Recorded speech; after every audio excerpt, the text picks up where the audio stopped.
Approaches of human resource management lecture number 16 हमारे HRM series का। बिस्मिल्लाहिर्रहमानिर्रहीम। हर इंसान के लिए वही है जिसकी उसने कोशिश की, फिर उसकी कोशिश को देखा जाएगा और उसकी कोशिश के मुताबिक उसे उसका भरपूर बदला अता किया जाएगा। यह मफहूम है इन आयात का कुरान मजीद की। आप सल्लल्लाहु अलैहि वसल्लम ने फरमाया कि knowledge from which no benefit is derived is like a treasure out of which nothing is spent in the cause of God. अल तिरमिजी की ये रिवायत है। तो आप जो भी कुछ सीख रहे हैं तो कोशिश कीजिएगा इन पेपर्स के एग्जाम्स के बाद तो उन्हें जो है वो कहीं किसी प्रपोजल की फॉर्म में जो है वो अप्लाई जरूर कीजिएगा। कोई सजेशन या ओपिनियन की फॉर्म में, चाहे वो न्यूज़पेपर का आर्टिकल ही क्यों ना हो, चाहे हुकूमत आपसे कभी कुछ प्रपोजल मांग लेती है तो उसमें ज़रूर पार्टिसिपेट करिएगा। जैसे अभी आज मैंने शेयर किया था, उसमें ये हुकूमत पूछ रही है कि इनोवेटिव गवर्नेंस एंड रिफॉर्म्स के ऊपर आपकी क्या सलाह है। तो 2 मिलियन का अवार्ड भी उस पे हुकूमत ने रखा हुआ है। मैंने आपको ग्रुप में शेयर किया है तो उसे देख लीजिएगा। सो ह्यूमन रिसोर्स मैनेजमेंट का जो हमारा था सिलेबस, उसमें जो है वो approaches to human resource management आज हम ये पढ़ने जा रहे हैं। और फिर एक हमारा लास्ट टॉपिक बच जाएगा, टूल्स ऑफ पर्सनल एडमिशन, उसे हम देखेंगे। तो आप वापस आते हैं अपने टॉपिक के ऊपर। सो यहाँ पे अगर कोई भी इंसान कोई गोल डिसाइड करता है, फॉर एग्जांपल किसी ने कोई जो है वो गोल डिसाइड किया कि ये गोल है, जैसे कि ये सामने आपके पिक्चर नजर आ रही है कि किसी ने पहाड़ की जो है वो चोटी को सर करना है, ठीक है, उसने पीक पर पहुंचना है किसी को पैमाने। अब ये उसका गोल है।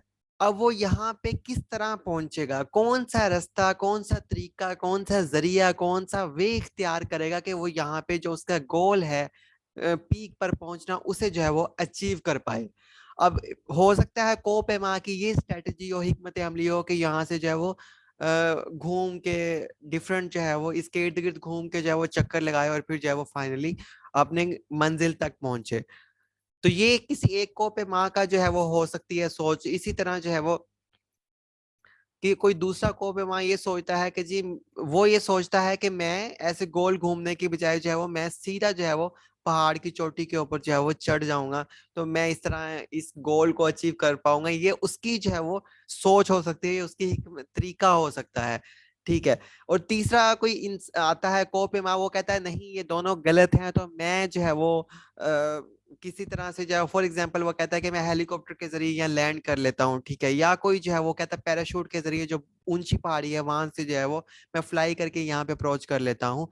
तो यहाँ पे ये जो डिफरेंट कोप है वहां है, इनके डिफरेंट जो है वो तरीके हैं इस गोल को अचीव करने के लिए, इस गोल को क्रैक करने के लिए, इस गोल तक पहुंचने के लिए। इस तरीके को हम कहते हैं इंग्लिश में अप्रोच। ठीक है। यानी कि ये इस कोपे माँ की अप्रोच थी कि वो घूम घूम के ऊपर जाएगा, दूसरे कोपे माँ की थी कि वो सीधे डायरेक्टली ऊपर जाएगा, तीसरा था कि वो फ्लाई करके ऊंची पहाड़ी से जो है वो पैराशूट के जरिए यहाँ लैंड कर लेगा। तो ये 3 डिफरेंट अप्रोचेस थी, 3 डिफरेंट जो है वो माउंटेन हाइकर्स की। तो इस तरह से कोई गोल अगर अचीव करना हो किसी ऑर्गेनाइजेशन ने या इंडिविजुअल ने, तो हर किसी की जो है वो अप्रोच तरीका डिफरेंट हो सकता है उस चीज को, उस गोल को अचीव करने का। ठीक है। तो इस तरह ह्यूमन रिसोर्स मैनेजमेंट में भी बहुत सारी अप्रोचेज हैं जो मैनेजर्स या जो ऑर्गेनाइजेशन के जो लोग हैं वो जो हायर मैनेजर्स हैं वो यूज करते हैं अपने गोल्स को, ऑर्गेनाइजेशन गोल्स को अचीव करने के लिए। वो कौन सी अप्रोचेज हैं वो आगे जाके हम समझते हैं। थोड़ा सा हम गोल को और अप्रोच को और अंडरस्टैंड करते हैं। फॉर एग्जांपल के एक शख्स है वो लाहौर में खड़ा हुआ है और उसने कराची में जो है वो जाना है।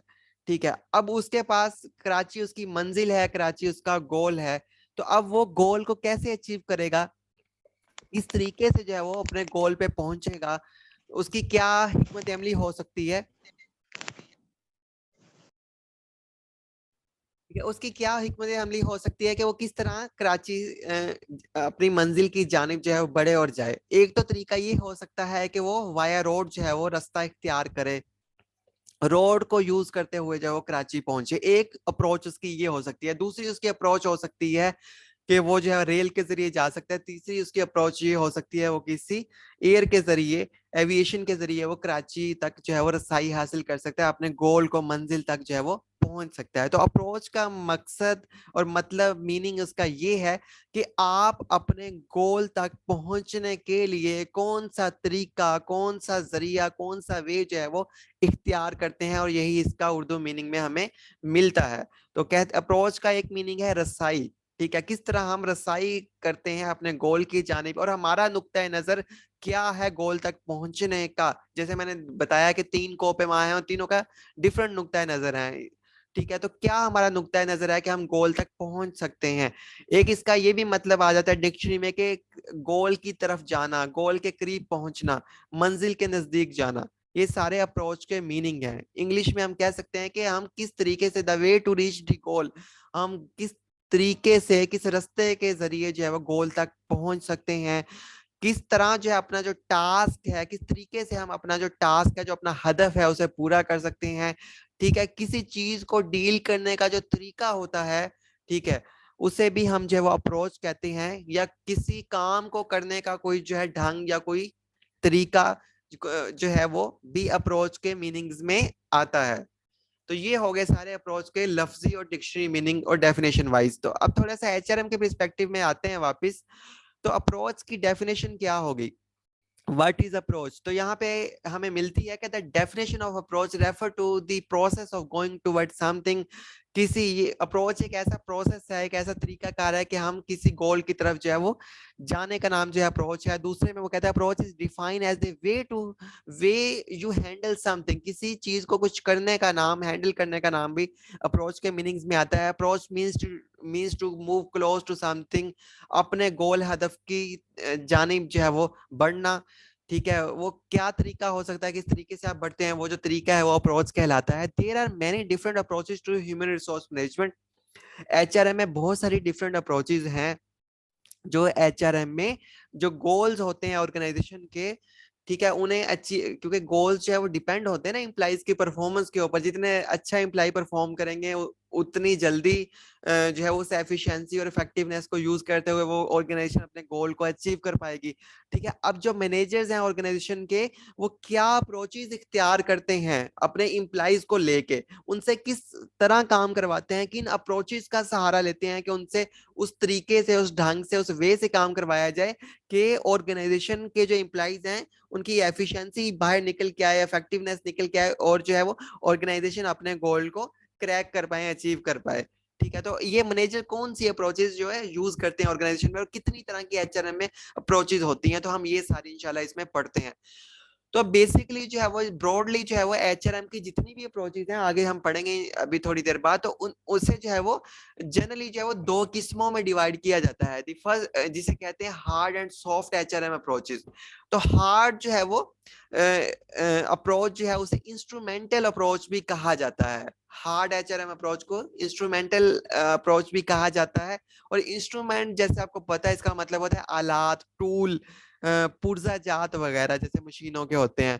तो इस तरह जो है वो इंस्ट्रूमेंटल अप्रोच को हम देख लेते हैं, ये क्या बयान करती है। वो यहाँ पे ये कह रहे हैं कि अच्छा, दूसरी जो अप्रोच है वो है सॉफ्ट ह्यूमनिस्टिक एचआरएम अप्रोच। ठीक है, यहाँ पे जो है वो ह्यूमनिस्टिक कहते हैं इंसानी। ठीक है, सॉफ्ट जैसे आपको लफ्ज से ही जाहिर है कि इंसानों की तरह जो है वो एक ओनर की तरह, इंसानियत के नाते जो है वो जो इम्प्लाइज है उन्हें ट्रीट किया जाता है। तो पहले हार्ड इंस्ट्रूमेंटल एचआरएम अप्रोच पे आते हैं। इसमें इम्प्लाइज जो है, employees are viewed as a passive factor of production and expense. जो हार्ड एचआरएम अप्रोच है वो ये कहती है कि इम्प्लाइज जो है ना, उन्हें सिर्फ एक प्रोडक्शन का पार्ट ही माना गया है। ठीक है, उन्हें इम्प्लाइज को ऐसे ही डील किया जाता है जैसे कि कोई मिल है तो उसमें कोई चीज प्रोड्यूस हो रही है, तो उस प्रोडक्शन के लिए हमें कुछ रॉ मटेरियल चाहिए होता है। ठीक है, उस रॉ मटेरियल हम रॉ मटेरियल की कीमत पे कर देते हैं, केमिकल्स वगैरह कुछ भी हो सकता है। उसके बाद फिर कुछ मशीनरी वगैरह होती है जो जो मदद करती है प्रोड्यूस करने में, उन रॉ मटेरियल को कन्वर्ट करने में। तो हार्ड या इंस्ट्रूमेंटल अप्रोच में वो ये कहते हैं कि जो इम्प्लाइज हैं उन्हें प्रोडक्शन का ही पार्ट माना गया। जैसे हम रॉ मटेरियल के ऊपर, मशीनरी के ऊपर हम अपने एक्सपेंसेस करते हैं, खर्च करते हैं, तो इस तरह एम्प्लॉइज को भी जो हमने रखा हुआ है वो भी प्रोडक्शन का ही हिस्सा है, उन पे भी हम जो है वो पैसे खर्च कर रहे हैं, इससे ज्यादा वो हमारे लिए कुछ नहीं है। यानी कि वो प्रोडक्शन का एक, जैसे जो रॉ मटेरियल की हैसियत है एम्प्लॉइज की, जो प्लांट एंड मशीनरी की हैसियत है, सेम एम्प्लॉइज की भी वही हैसियत है, वो प्रोडक्शन प्रोसेस का ही एक हिस्सा है हमारे। ठीक है, हम जैसे उसके ऊपर पैसे खर्च कर रहे हैं, ठीक है, प्रोडक्शन के लिए जो सामान चाहिए होता है, रॉ मटेरियल, खाम माल, इसी तरह हम एम्प्लॉइज के ऊपर भी कर रहे हैं। तो इससे ज्यादा एम्प्लॉइज की हमारी नजर में कोई वैल्यू नहीं है। ठीक है, वो हमारे लिए एक खर्चा ही है, जैसे हम प्रोडक्शन में बाकी चीजों पे, बहुत सारी चीजों पे खर्चा कर रहे हैं अपनी फैक्ट्री या मिल में। ठीक है, आगे अगली अप्रोच, आगे वो ये कहता है कि employ can be easily replace and seen as disposable. ठीक है, डिस्पोजेबल का मतलब है फेंकना, ठीक है, उसे निकाल बाहर करना, और रिप्लेस का मतलब चेंज कर लेना। जैसे हमने देखा कि जब हमें रॉ मटेरियल जो होता है हमारे सामने, उसकी कोई वैल्यू नहीं होती, कभी भी हम उसे रिप्लेस कर देते हैं, नकारा हो जाए हम उसे फेंक देते हैं, ठीक है, नया ले आते हैं। तो वो कहते हैं सेम एम्प्लॉय जो है वो, उन्हें भी कभी भी जो है वो रिप्लेस किया जाता है। ठीक है, उन्हें कभी भी उनकी जगह कोई भी नया बंदा ला कर रखा जा सकता है, और कभी भी जो है जब वो नकारा हो जाए तो कभी भी उन्हें निकाल बाहर किया जा सकता है। जब वो काम करने का उनका ना रहे तो उन्हें जो है वो डिस्पोज किया जा सकता है, फेंका उन्हें जा सकता है ऑर्गेनाइजेशन से बाहर। सेम जैसे रॉ मटेरियल और प्रोडक्शन में जो टूल्स यूज होते हैं, सेम इसी तरह जो एम्प्लॉइज भी यहाँ पे एक टूल माने गए हैं, एक इंस्ट्रूमेंट माने गए हैं, कि उन इंस्ट्रूमेंट्स को कभी भी रिप्लेस किया जा सकता है, बदला जा सकता है किसी नए इंस्ट्रूमेंट से। ठीक है, और कभी भी जब वो इंस्ट्रूमेंट्स नकारा हो जाएं, ठीक है, वो काम के लायक ना रहे, तो उन्हें कभी भी डिस्पोज करके फेंका जा सकता है, निकाला जा सकता है ऑर्गेनाइजेशन से बाहर। तो ये जरा सख्त अप्रोच है जिसे हार्ड या इंस्ट्रूमेंटल अप्रोच कहते हैं। आगे वो लास्ट में कहते हैं strategy quantitative aspect of managing HRM as a economic factor.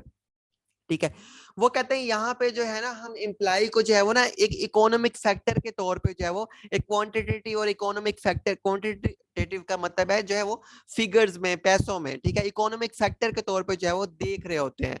Economic factor का मतलब है उन्हें जो है वो हम, जैसे ट्रेड होती है, जैसे तिजारत कह लो, या रुपया पैसा, तो हम एम्प्लॉइज को जो है वो एक इकोनॉमिक फैक्टर के तौर पे देख रहे होते हैं, कि उन्हें जो है वो यहाँ पे जैसे कि हम कोई बिजनेस कर रहे हैं, तो हम देखते हैं कि हमें सस्ती चीज कहाँ से मिल सकती है, ठीक है, सस्ता मटेरियल हमें कहाँ से मिल सकता है। ठीक है, तो एम्प्लॉइज को भी यहाँ पे हम जो है वो पैसे की टर्म में जो है वो मैयर कर रहे होते हैं, कि हमें जो है वो कम से कम पैसों में या सस्ते से सस्ता काम जो है वो कैसे हम इनसे करवा सकते हैं। यानी एम्प्लॉइज की, उनकी जो स्किल्स हैं, उनकी जो लाइफ है, उसकी हमारे सामने कोई हैसियत नहीं है, बल्कि वो हमारे सामने एक ऐसे ही हैं जैसे कि एक तिजारती सामान जैसे हम खरीदते हैं इकोनॉमिक टर्म्स में। सेम एम्प्लॉइज भी यहाँ पे जो है वो इकोनॉमिकली ही ट्रीट किए जाते हैं, सिर्फ जो है वो बतौर सामान तिजारत ही जो है वो यहाँ पे कंसीडर किए जाते हैं हार्ड या इंस्ट्रूमेंटल एचआरएम अप्रोच में।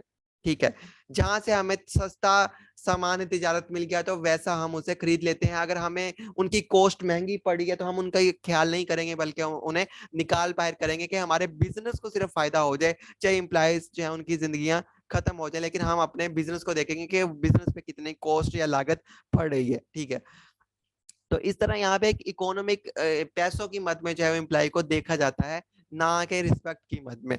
आगे सॉफ्ट ह्यूमनिस्टिक एचआरएम अप्रोचेस में क्या है, सॉफ्ट जैसे इसका मतलब है नरम और ह्यूमनिस्टिक इंसानी। ठीक है, इस अप्रोच में जो है वो कहते हैं कि stress is active imply participation. ये इस बात पर जोर देती हैं ये अप्रोचेस के जो इम्प्लाइज हैं वो एक्टिवली जो है वो पार्टिसिपेट करें ऑर्गेनाइजेशन में। जैसे एक होता है ना, यहाँ पे जब आप इंसानों को जो है वो औलाद की तरह जो है वो ट्रीट करेंगे, तो लोग जो है फिर जो है वो कभी भी पार्टिसिपेट नहीं करेंगे, बल्कि मजबूरी के तौर पे जो है वो यहाँ पे ऑर्गेनाइजेशन में काम कर रहे होंगे। लेकिन यहाँ पे सॉफ्ट एचआरएम ये कहती है कि हम जो है वो इस बात पर जोर देती है ये सॉफ्ट एचआरएम, कि एम्प्लॉय जो है वो अपनी पार्टिसिपेशन जो है वो दिल के साथ करें ऑर्गेनाइजेशन में। ठीक है, मन के साथ जो है वो, दिल लगी के साथ जो है वो ऑर्गेनाइजेशन में पार्टिसिपेट करें, दिल के साथ जो है वो कंट्रीब्यूट करें, जैसे कि उनका अपना ही काम हो। तो इस तरीके से इस चीज को जो है वो, ये अप्रोच जो है इस तरह कहती है कि एम्प्लॉइज को जो है वो पार्टिसिपेशन उनकी जो है वो ऑर्गेनाइजेशन में इनहेंस की जाए, ताकि वो दिल लगी के साथ जो है वो ऑर्गेनाइजेशन के गोल्स को अचीव कर पाए। ठीक है, तो आगे वो कहते हैं कि गेन्स इंप्लाइज कमिटमेंट, एडेप्टेबिलिटी, ठीक है। यहाँ पे जो है वो पहले तो जैसे कि एम्प्लॉइज पार्टिसिपेट करें ऑर्गेनाइजेशन में बेहतर तरीके से जो है वो, और आगे वो कहते हैं कि एम्प्लॉइज जो गोल है ना ऑर्गेनाइजेशन का, उसे कमिटमेंट के तौर पे लें, एक अज़म के तौर पर लें कि हमने, हमारी ये ऑर्गेनाइजेशन का ये गोल है, हमने ये अचीव करना है। मतलब जब दिल से वो पार्टिसिपेट करेंगे, जब दिलो जान से वो ऑर्गेनाइजेशन में अपने आप को पार्टिसिपेट, अपना जो अपने आप को शामिल करेंगे, फिर ही वो कमिटमेंट एक करेंगे, एक अज़म करेंगे कि ठीक है ये हमारी ऑर्गेनाइजेशन का गोल है और ये हमारा भी गोल है, और हम जो है अपनी एनर्जी भरपूर लगाएंगे इस ऑर्गेनाइजेशन के गोल को अचीव करने में। ठीक है, एज ए एम्प्लॉय। तो इस तरह वो एक कमिटमेंट की सूरत में काम को सारे अंजाम देंगे। सॉफ्ट एचआरएम इस बात पे फोकस करती है। और आगे वो कहता है अडेप्टेबिलिटी के, वो ऑर्गेनाइजेशन में ढल जाएं। ठीक है, वो इस तरह से अपने आप को पार्टिसिपेट करें, फिर कमिटेड हो जाएं, अजाइम उनके बन जाएं, उसके बाद जो है वो ऑर्गेनाइजेशन में ढल जाएं। ठीक है, ये ढलने के बाद जो है उसके बाद वो contribution of their competencies to achievement of organisation goal, फिर उसके बाद जो है वो जितनी भी उनके पास कॉम्पिटेंसीज हैं उनकी इनसाइड और आउटसाइड, उन्हें यूज करते हुए वो ऑर्गेनाइजेशन के जो गोल्स हैं उन्हें जो है वो अचीव करने में अपना भरपूर किरदार अदा करें। तो सॉफ्ट एचआरएम जो है वो इस बात पर फोकस करती है। ठीक है, आगे वो कहता है कि यहाँ पे सॉफ्ट एचआरएम में जो इंप्लाइज है ना, उन्हें जो वैल्यू किया जाता है, ठीक है, उन्हें जो वैल्यू किया जाता है तो उन्हें एज ए एसेट, असासे के तौर पे जो है वो वैल्यू किया जाता है। यानी कि ये ऑर्गेनाइजेशन का एक एसेट है, एक असासा है। जैसे जैसे जैसे जैसे कि एक बिल्डिंग होगी, या आपने बहुत सारी एफए में चीजें पढ़ी हैं एसेट्स के बारे में, तो यानी कि जैसे एसेट्स हैं, तो उसी तरह जो है वो सॉफ्ट एचआरएम उन्हें एज ए एसेट ट्रीट करती है। ठीक है, एज ए असासा जो है वो ट्रीट करती है, और एक इंपॉर्टेंट और मोस्ट इंपॉर्टेंट जो है वो एसेट जो है वो उन्हें ट्रीट किया जाता है सॉफ्ट एचआरएम में एम्प्लॉइज को, जो यहाँ पे ऑर्गेनाइजेशन में काम करते हैं। लेकिन जबकि हमने दूसरी में देखा था, हार्ड में यहाँ पे एसेट नहीं ट्रीट किया जाता है एम्प्लॉइज को, बल्कि एज ए इकोनॉमिक टर्म में जो है वो डील किया जाता है, कि सिर्फ पैसों की सूरत में उसे, उसकी जो है वो मेजरमेंट की जाती है कि ठीक है ये इसके इतने पैसे बनते हैं, ये पैसों की सूरत में जांचा जाता है। लेकिन यहाँ पे एक एसेट की सूरत में जो है वो वैल्यू किया जाता है एम्प्लॉइज को। जैसे दुनिया की बड़ी बड़ी कंपनीज है, जैसे कि इंटेल है जो प्रोसेसर्स बनाती है, वो कहती है our employees are our assets. ठीक है, इसी तरह फेसबुक है, वो लिखती है अपनी गाइड उसमें पॉलिसीज में कि we do not have we have do not have policies, sorry we do not have rules and policies, we have values. यानी वो इस तरह अपने एम्प्लॉइज को कहती है कि हमारे पास वैल्यूज है, ना कि हमारे पास आपके लिए कोई रूल्स हैं आपके लिए। ठीक है, वो कहते हैं we do not have rules, we have values, ये इंप्लाइज के लिए उनकी टर्म है। तो इस तरह वहां पे इंप्लाइज को जो है वो मोर एंड मोस्ट इंपोर्टेंट जो ऑर्गेनाइजेशन का एसेट जो है वो माना जाता है। ठीक है, जिस तरह दूसरे एसेट्स हैं, इस तरह इंप्लाइज को उन सबसे ज्यादा इंपॉर्टेंट एसेट माना जाता है। आगे वो कहते हैं कि emphasising communication, motivation and leadership. तो सॉफ्ट एचआरएम इस बात पर जोर देती है कि इंप्लाइज के साथ जो है वो कम्युनिकेट किया जाए, उस कम्युनिकेशन को जो है वो बढ़ाया जाए, उनकी प्रॉब्लम सॉल्व किए जाए, उनकी जो है वो इश्यूज जो है वो उन्हें सॉल्व किया जाए। ठीक है, उसके बाद उन्हें मोटिवेट किया जाए, अगर उन्हें कोई इशू है साइकोलॉजिकल, अगर वो सफर हो रहे हैं किसी चीज से या किसी बात पे वो अफसुर्दा है, ठीक है, तो मोटिवेशन के जरिए जो है उन्हें पावर अप किया जाए, उन्हें अपलिफ्ट किया जाए, उन्हें ऊपर उठाया जाए, ताकि वो ऑर्गेनाइजेशन के गोल जो है वो अचीव कर पाए। ठीक है, और उनकी अपनी जिंदगी भी बेहतर हो सके। तो और लीडरशिप के तौर पे, लीडर के तौर पे जो है वो ऑर्गेनाइजेशन में यानी कायदाना सलाहियतों के जरिए बतौर कायद जो है वो ऑर्गेनाइजेशन में जो है वो एम्प्लॉइज को आप डील करें। तो इस तरह जैसे कि जो हार्ड एचआरएम है, वहां पे हम बॉस की तरह जो है वो ट्रीट करते हैं ऑर्गेनाइजेशन में एम्प्लॉइज को। जो सेठ साहब ने, जो मालिक साहब ने जो कुछ कह दिया, वही किंग है ऑर्गेनाइजेशन का, उसने उसकी जो फैक्ट्री है, जो उसने कह दिया, मजदूरों से जितना घंटे मर्जी काम ले, वो जैसे मर्जी हुक्म चलाए, तो वो सेठ जो है वो उसकी मनमानी है कि वो जो मर्जी करता है। तो यहाँ पे जबकि सॉफ्ट एचआरएम में जो है वो जो एक मैनेजर होता है, वो ना के बॉस की तरह नहीं, बल्कि एक लीडर की तरह, मतलब एक कायद की तरह जो है वो ट्रीट करता है। अगर अपने उसके एम्प्लॉइज को कोई मसला है तो उन्हें मोटिवेट करता है, उनकी प्रॉब्लम सुनता है, उनसे कम्युनिकेशन बढ़ाता है।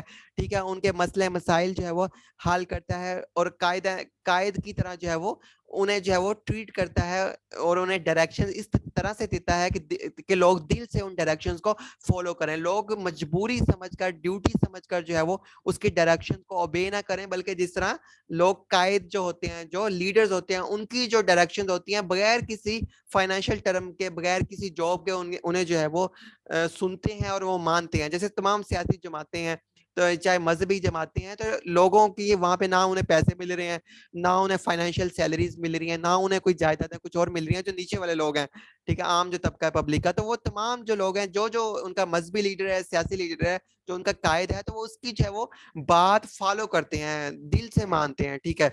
उसे एक हुक्म जो अगर वो दे उनका कायद, तो वो बजा लाते हैं, ठीक है, चाहे कोई भी सियासी या मजहबी पार्टी हो। तो इसी तरह वो कहते हैं ये लीडरशिप के कॉन्सेप्ट जो है वो ऑर्गेनाइजेशन में भी आ रहे हैं। वो कहते हैं ऑर्गेनाइजेशन में बॉस की तरह नहीं, ठीक है, हुक्म चलाने वाले की तरह नहीं, बल्कि कायद की तरह, लीडर की तरह जो है वो मैनेजर्स अपने आप को बनाएं, जो और लीडर की तरह एम्प्लॉइज को ट्रीट करें, ताकि जो है एम्प्लॉइज उनका सिर्फ हुक्म समझ कर ना माने, बल्कि दिल से इतनी उनकी रिस्पेक्ट करें कि बतौर जो है वो कायद उन्हें जो है वो उनकी बातों को एम्प्लॉइज जो है फॉलो करें, तभी कलेक्टिवली ऑर्गेनाइजेशन जो है वो ऊपर ग्रो कर सकती है। तो इस तरह की कुछ सॉफ्ट एचआरएम अप्रोचेस में ये लीडरशिप के जरिए, मोटिवेशन के जरिए, कम्युनिकेशन के जरिए जो एम्प्लॉइज को ट्रीट किया जाता है। और जैसे मैंने आपको एक वीडियो भी दिखाई थी विर्जन एयरलाइंस की, जेफ बेजोस उनका नाम था, तो आपने देखा कि किस तरह से वो अपने एम्प्लॉइज को ट्रीट करते हैं। पिछले लेक्चर्स में हमने वीडियो देखी थी किस तरह से वो जो एक जेनिटर से लेकर, एक सफाई करने वाले से लेकर जो है वो एक ऊपर तक के जितने लोग हैं, सब एम्प्लॉइज हैं, उनके मसले सुनते हैं, उनके प्रॉब्लम सुनते हैं, उनका कोई ऑफिस नहीं है। तो इस तरह वो एक ऑर्गेनाइजेशन को जो है बहुत बड़ा बिल्ड कर पाए हैं पूरी दुनिया में, ठीक है। तो सेम इसी तरह जो है सॉफ्ट एचआरएम में इस तरीके ये स्ट्रेटजीज होती हैं एचआरएम में एम्प्लॉइज को ट्रीट करने की, जिसे हम सॉफ्ट या ह्यूमनिस्टिक एचआरएम कहते हैं, ठीक है।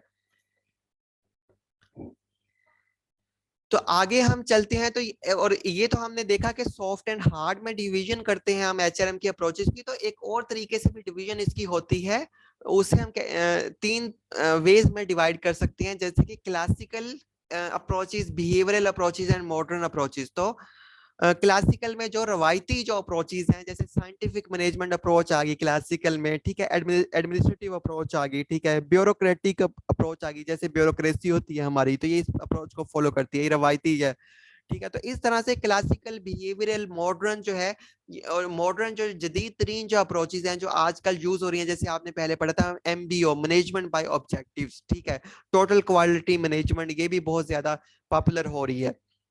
तो इस तरह से जो क्लासिकल, बिहेवियरल, मॉडर्न, इस फॉर्म में भी जो है वो टाइमलाइन की फॉर्म में भी अप्रोचेस को जो है वो तीन हिस्सों में जो है वो डिवाइड किया गया है, ठीक है। तो ये जो अप्रोचेस यहाँ पे दी गई हैं, तो इसमें कुछ जो है मैनेजमेंट की भी अप्रोचेस आ जाती हैं, कुछ एचआरएम की भी आ जाती हैं। तो ये आगे इसमें थ्योरीज आ जाती हैं, और ये स्ट्रेटेजिक एचआरएम का पार्ट्स हैं। स्ट्रेटेजिक एचआरएम एक एडवांस सब्जेक्ट है जो एमफिल में पढ़ाया जाता है, उसमें ये थ्योरीज वगैरह जो है वो आती हैं, ठीक है। तो इस तरह से जो है अगर ये आप पढ़ना चाहेंगे बाद में कि हमें ये स्पेसिफिकली ये थ्योरीज वगैरह पढ़ाएं, सारी ये अप्रोचेस की जो थ्योरीज डिफरेंट है वो पढ़ाएं, तो फिर हम आपको जो है वो पढ़ा देंगे। फिलहाल जो कॉमन जो अप्रोचेस हैं एचआरएम की, हम उन अप्रोचेस को पढ़ेंगे जो साथ हैं। अगर थ्योरीज अगर आपने सेपरेटली पढ़नी है तो बता दीजिएगा, हम उन्हें जो है वो देख लेंगे। जैसे कि अगर पेपर में देखेंगे, पास में पब्लिक एडमिशन का अगर पेपर है, तो वहां पे ये थ्योरीज वगैरह पूछी गई हैं। तो लेकिन क्योंकि वहां पे सारा सिलेबस होता है, उसमें मैनेजमेंट भी होती है, बिजनेस एडमिशन का सारा सिलेबस होता है, तो सारे सब्जेक्ट सारे होते हैं, तो इस में भी इसलिए जो है ये थ्योरीज पूछी गई हो। तो फिलहाल हम एचआरएम की मेन अप्रोचेस पे रहेंगे। फर्दर अगर कोई थ्योरीज आपने देखनी है तो वो अगर आपकी रिक्वेस्ट पे हम उसे एंटरटेन कर लेंगे, ठीक है। फिलहाल हम देखते हैं कि 7 जो अप्रोचेज हैं ह्यूमन रिसोर्स मैनेजमेंट की, वो कॉमनली जो है वो मैनेजर जो है वो यूज करते हैं, ऑर्गेनाइजेशन में जो है वो यूज होती हैं। इन 7 अप्रोचेज को जो है हम पढ़ते हैं कौन कौन सी हैं। सबसे पहले आ जाती है स्ट्रेटेजिक अप्रोच, ठीक है। स्ट्रेटेजी स्ट्रेटेजी स्ट्रेटेजी क्या किसे कहते हैं? हिकमत अमली, ठीक है। स्ट्रेटेजी का मतलब है कोई कोई पॉलिसी बनाना, ठीक है। स्ट्रेटेजी का मीनिंग पॉलिसी भी होता है, कोई यानी पॉलिसी बनाना। पॉलिसी कहते हैं गाइडलाइन को, तरीकाकार को, कोई गाइडलाइन तरीकाकार का फ्रेम तय करना, ठीक है। स्ट्रेटजी, हिकमत अमली या कोई पॉलिसी या कोई तरीकाकार या कोई प्लान करना किसी चीज को करने का, ठीक है। तो इस चीज को हम कहते हैं स्ट्रेटजी। जब भी कोई चीज करें तो हिकमत अमली के जरिए करें, किसी पॉलिसी की फॉर्म में करें, किसी प्लान की फॉर्म में करें, ठीक है। तो इस अमल का नाम है स्ट्रेटजी। इसी से ये अप्रोच निकली है, इसे कहते हैं स्ट्रेटेजिक अप्रोच, ठीक है। यहाँ पे पढ़ लेते हैं, वो कहते हैं strategic approach can be define as the strategy to develop proper planning. Strategic approach में क्या होता है कि ऑर्गेनाइजेशन में ना प्रॉपर जो प्लानिंग है, ठीक है, प्रॉपर प्लानिंग जो है वो कर ली जाती है। प्रॉपर प्लानिंग जो है वो यानी प्रॉपर हिकमत अमली जो है वो बना ली जाती है to hire and manage people for fulfilling the long term goals of the company, ठीक है। स्ट्रेटजी होती है हमेशा लॉन्ग टर्म के लिए। It includes the road map for the developing employees to make sure their various prospect get combined for required result. अच्छा, simple में अगर आपको बताऊं तो स्ट्रेटजिक अप्रोच में क्या होता है कि जो ऑर्गेनाइजेशन के अंदर ना एक प्रॉपर पॉलिसी कह लें या एक प्रॉपर हिकमत अमली बना ली जाती है एम्प्लॉइज को लेके कि इस हिकमत अमली के ऊपर या इस पॉलिसी के ऊपर जो तमाम एम्प्लॉइज जो है वो चलेंगे, ठीक है। और इस हिकमत अमली के ऊपर जो है वो काम करेंगे, इस हिकमत अमली के मुताबिक जो है इस पॉलिसी के मुताबिक वो प्रॉपर काम करेंगे, ठीक है। और जो है वो उस जानिब बढ़ेंगे ताकि ऑर्गेनाइजेशन के गोल को जो है वो अचीव किया जा सके। पॉलिसी में जो है रूल्स एंड रेगुलेशन भी आ जाते हैं। जैसे ऑर्गेनाइजेशन जो है वो अपनी पॉलिसीज, हिकमत अमली, स्ट्रेटजीज, रूल्स एंड रेगुलेशंस बना लेती हैं कि ये इस किसी काम को करने के ये रूल्स हैं, ये रेगुलेशंस हैं, ये प्रोसेसेस हैं, ये एसओपीज हैं, स्टैंडर्ड ऑपरेटिंग प्रोसीजर्स हैं। इस तरीके से वो प्रॉपर प्लान कर लेते हैं किसी काम को करने का। इस तरीके से इन रूल्स, रेगुलेशन, पॉलिसीज, हिकमत अमलियों के तहत जी आप ये काम जो है वो तमाम के तमाम जो इम्प्लाइज हैं वो सर अंजाम देंगे। एक पूरे का पूरा किसी काम को करने का जो रोड मैप है, जो रास्ता है, ठीक है, वो पूरे का पूरा हम पॉलिसी की फॉर्म में, हिकमत अमली की फॉर्म में बना लेते हैं, तय कर लेते हैं। उस पे फिर इम्प्लाइज जो है वो उस हिकमत अमली पे अमल करते हैं, उस पॉलिसी पे कह लें उस पे अमल करते हैं, उस हिकमत अमली पे कह लें उस पे अमल करते हैं, या उस रूल्स एंड रेगुलेशन पे कह लें उन पे वो इम्प्लाइज जो है वो अमल करते हैं, ठीक है। और फिर जो है वो वहां पे ऑर्गेनाइजेशन का ये गोल होता है कि इम्प्लाइज को जो है वो डेवलप किया जाए टू मेक श्योर दैट कि वो अपनी जो एनर्जीज हैं वो यूज करें, ठीक है, उस हिकमत अमली के मुताबिक, उस पॉलिसी गाइडलाइन के मुताबिक, ताकि ऑर्गेनाइजेशन जो है वो अपने जो डिजायर रिजल्ट है उसे जो है वो गोल को अचीव कर पाए, ठीक है। तो यानी बिल्कुल एक लफ्ज में अगर मैं इसे बयान करूं तो ऑर्गेनाइजेशन में कोई भी अगर काम ऑर्गेनाइजेशन को करवाना है अपने लोगों से, तो उससे करवाने से पहले ऑर्गेनाइजेशन जो है वो बैठ के टेबल के ऊपर जो उसके मैनेजर्स हैं बड़े, वो प्रॉपर एक पूरी हिकमत अमली बना लेते हैं कि हम इस काम को इस तरह करेंगे, और ये हिकमत अमली इम्प्लाइज को दे देते हैं, जिसे पॉलिसी कह सकते हैं, रूल्स एंड रेगुलेशन भी कह सकते हैं, या प्लान भी कह सकते हैं। और फिर वो कहते हैं कि आप इस काम को इस तरीके से करेंगे जैसे हमने हिकमत अमली डिजाइन की है, और फिर ताकि ऑर्गेनाइजेशन जो है वो अपने मकसद को के अहदाफ तक पहुंच सके, ठीक है। तो इस तरह से जो है वो जैसे सरकारी ऑर्गेनाइजेशन है तो उनके प्रॉपर रूल्स होते हैं, प्रॉपर उनकी स्ट्रेटजी हो, प्रॉपर पॉलिसी होती है हर डिपार्टमेंट की किसी काम को करने के, ठीक है। वहां पे एम्प्लॉइज को चॉइस नहीं दी जाती कि वो अपनी मनमानी करके अपनी मर्जी से काम करें, तो रूल्स एंड रेगुलेशन का पूरा तरीका होता है, ठीक है। तो आगे वो कहते हैं कि human resources are the combination of talent and skills, some are inborn and other skills they have acquired through learning and education. The strategic HRM approach focuses on people management programs and long term solutions, ठीक है। तो वो कहते हैं कि जो इंसान है वो कॉम्बिनेशन है स्किल्स का, कुछ स्किल जो है वो उनमें पैदाइशी होती हैं, कुछ वो बाद में जो है वो एक्वायर करते हैं, हासिल करते हैं एजुकेशन के जरिए। वो कहते हैं स्ट्रेटेजी का एचआरएम जो है वो हिकमत अमली से किसी काम को करवाना, ये जो एचआरएम है ये इस बात पर फोकस करती है कि जो पीपल हैं उन्हें लॉन्ग टर्म सॉल्यूशंस के लिए जो कोई प्रोग्राम हिकमत अमली की सूरत में कुछ प्रोग्राम तरतीब दिए जाएं, ताकि लॉन्ग टर्म वो जो प्रोग्राम है कोई लॉन्ग टर्म में हमने ऑब्जेक्टिव अचीव करना है तो उसे हम जो है वो अचीव कर पाए कलेक्टिवली। जैसे कि एफबीआर की अगर बात करें फॉर एग्जांपल, उसका टारगेट है 1 साल का कि हमने जो है वो ये इतना रेवेन्यू अचीव करना है, तो फिर वो बैठ के पूरी एक प्लानिंग और स्ट्रेटजी बना लेंगे कि हमने किस तरह करना है, कि कौन से एम्प्लॉइज इसमें करेंगे, किस एम्प्लॉइज का क्या रोल होगा ईटीसी। तो इस तरह के हम 1 साल में, 2 साल में, 3 साल में ऑर्गेनाइजेशन को कहाँ से कहाँ पे लेके जाएंगे। तो ये इस तरह की सारी जो पॉलिसी बनती है लंबे समय के लिए, ठीक है, उसे हम कहते हैं स्ट्रेटेजिक अप्रोच या पॉलिसी अप्रोच, ठीक है, या हिकमत अमली, ठीक है। आगे वो कहते हैं it's stresses organizational development intervention achieving employee organization fit and other aspect that ensure employees add value to the organization. वो कहते हैं इस बात पे जोर देती है कि जो इम्प्लाई हैं वो ऑर्गेनाइजेशन में जो है वो फिट हो पाए, ढल पाए, ठीक है, उस काम को जो है वो कर पाए और अपना जो बेस्ट टैलेंट है उसके जरिए ऑर्गेनाइजेशन में वैल्यू ऐड करें। तो वो कहते हैं होता इसमें ये है, यहाँ पे इंटरवेंशन का लफ्ज असल में यूज किया गया है। मैं आपको सिंपल बता देता हूँ, वो ये कह रहे हैं कि जब हम कोई भी चीज ऑर्गेनाइजेशन के अंदर जो है तय कर लेते हैं ना कि हमने हिकमत अमली या पॉलिसी बना के काम करवाना लोगों से। फॉर एग्जांपल हमने ऑर्गेनाइजेशन की पूरे 3 साल की पॉलिसी बना ली कि 3 साल में ये ऑर्गेनाइजेशन कहाँ पे होगी, ठीक है, और इसमें किसका क्या रोल होगा, कौन क्या काम किस तरीके से करेगा, कि किन इम्प्लाइज किस तरह के इम्प्लाइज के क्या क्या जो है वो रोल्स होंगे, ईटीसी कुछ भी हो सकता है। तो हमने पूरी पॉलिसी या प्लानिंग कर ली 3 साल की। अब हुआ क्या कि बीच में कुछ ऐसा आ गया कि हमारी उस प्लानिंग को जो है वो इंटरवीन उसने कर दिया, ठीक है, उसने उसने मदाखलत कर दी, ठीक है, उस प्लानिंग को जो है वो वहां पे अब वो मजीद वो जो प्लानिंग है चल नहीं सकती, या हमें कुछ कुछ उसमें बहुत सारी चेंजिंग्स करनी पड़ेंगी, ठीक है। तो इस तरह का अगर कोई इंटरवेंशन आ जाए तो अब या तो यहाँ पे ऐसे होगा कि आप कि जब अगर आपकी जो हिकमत अमली थी अगर वो डिस्टर्ब होगी या बीच में वो नाकाम होगी या वो ब्रेक हो गई है, तो अब या तो आप पैनिक का शिकार हो जाएंगे, सर पकड़ कर बैठ जाएंगे कि हमने तो स्ट्रेटेजी 3 साल की डिसाइड की थी, 1.5 साल बाद तो हमारे ऑर्गेनाइजेशन को वो मसलों का सामना आ गया है जिनकी हम तवक्को ही नहीं कर रहे थे। तो अब या आप तो आप पैनिक का शिकार हो जाएंगे कि अब हम क्या करें, या फिर आप कहेंगे या दोबारा से हिकमत अमली को री इंजीनियर करेंगे, रीडिजाइन करेंगे या उसमें थोड़ी बहुत चेंजिंग करेंगे ताकि जो है वो दोबारा से नई हिकमत अमली उस सिचुएशन के लिहाज से तैयार की जाए, और फिर उस हिकमत अमली को, उस पॉलिसी को जो है वो प्लान को रखा जाए